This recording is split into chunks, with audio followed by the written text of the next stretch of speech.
તો આ તરફ નવસારીમાં પણ ભારે વરસાદથી દશેરા ટેકરી વિસ્તાર પાણીમાં ગરકાવ થયો છે।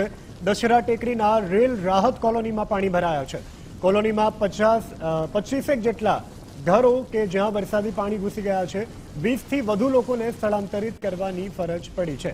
સલામતીના ભાગરૂપે તમામ લોકોને સ્થળાંતરિત કરવામાં આવ્યા છે। નીચાણવાળા વિસ્તારોને એલર્ટ કરવામાં આવ્યા છે। નવસારીમાં ધોધમાર વરસાદને કારણે સ્થિતિ વિકટ બની રહી છે। અલગ અલગ માર્ગો પર પાણી ભરાયા છે। ત્યારે નવસારીના હાલમાં દશેરા ટેકરી વિસ્તારની રેલ રાહત કોલોનીમાં આપણે ઉભા છે, જ્યાં લગભગ 20 થી 25 ઘરોમાં પાણી ભરાઈ ચૂક્યા છે અને તે લોકોને સ્થળાંતર કરવાની નોબત આવી છે। આ સિવાય તંત્ર દ્વારા કે કોઈ પણ અધિકારી દ્વારા અહીંયા આ લોકોની મદદ કરવા માટે આવી શક્યા નથી, જેના કારણે પણ આ લોકોએ એકબીજાની મદદ કરીને લોકોને હાલમાં પૂરની વિકટ પરિસ્થિતિમાં મદદરૂપ થઈ રહ્યા છે।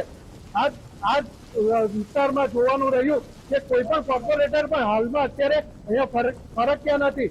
બીજું આવનાર સમય બતાવશે કે આ લોકોની મદદ માટે અધિકારીઓ પહોંચે છે કે કોર્પોરેટર। નીલ નાયક, ગુજરાત ફર્સ્ટ ન્યૂઝ, નવસારી।